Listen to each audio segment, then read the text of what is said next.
السلام علیکم ورحمۃ اللہ وبرکاتہ۔ ہمارے ہدایت نور یوٹیوب چینل پر آپ سبھی کو خوش آمدید۔ حج اسلام کا 5واں رکن ہے۔ حج سن 9 ہجری میں فرض ہوا۔ جو شخص بیت اللہ شریف تک جانے اور خرچ برداشت کرنے کے قابل ہو، اس پر زندگی میں ایک مرتبہ حج فرض ہے۔ حج تمام گناہوں کا کفارہ ہے۔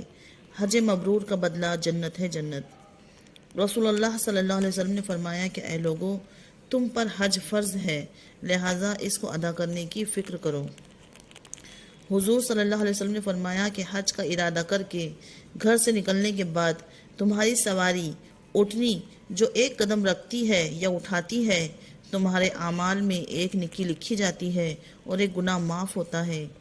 اور طواف کے بعد 2 رکعتوں کا ثواب ایسا ہے جیسا کہ ایک عربی غلام آزاد کرنے کا ہو۔ صفا مروہ کے درمیان سعی کا ثواب 70 غلاموں کو آزاد کرنے کے برابر ہے۔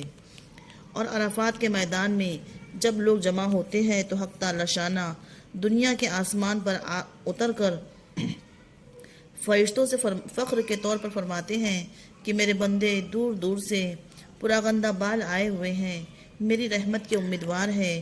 اگر تم لوگوں کے گناہ ریت کے ذروں کے برابر ہو، یا بارش کے قطروں کے برابر ہو، یا سمندر کے جھاگوں کے برابر ہو، تب بھی میں نے معاف کر دیے۔ میرے بندو، جاؤ، بخشے بخشائے چلے جاؤ، تمہارے بھی گناہ معاف ہے، اور جن کے لیے تم سفارش کرو ان کے بھی گناہ معاف ہے۔ اس کے بعد حضور پاک صلی اللہ علیہ وسلم نے فرمایا کہ شیطانوں کو کنکریاں مارنے کا حال یہ ہے کہ ہر کنکری کے بدلے ایک بڑا گناہ جو ہلاک کر دینے والا ہو معاف ہو جاتا ہے، اور قربانی کا بدلہ اللہ کے یہاں تمہارے لیے ذخیرہ ہے، اور احرام کھولنے کے وقت سر منڈوانے میں ہر بال کے بدلے میں ایک نیکی ہے اور ایک گناہ معاف ہوتا ہے۔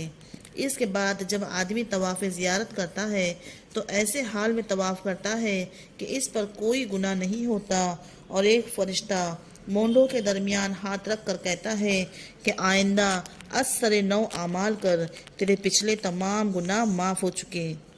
غرض کے حج سے بندہ ایسی طرح لوٹتا ہے کہ گویا اس کی ماں نے اسے آج ہی جنا ہو، یعنی جب بچے کی ولادت ہوتی ہے اور اس پر کوئی جرم، کوئی گناہ نہیں ہوتا، اسی طرح حج کے بعد وہ پاک صاف لوٹتا ہے۔ اگر آپ کو یہ ویڈیو پسند آئی ہو تو اسے لائک، شیئر اور سبسکرائب ضرور کریں۔ السلام علیکم ورحمۃ اللہ۔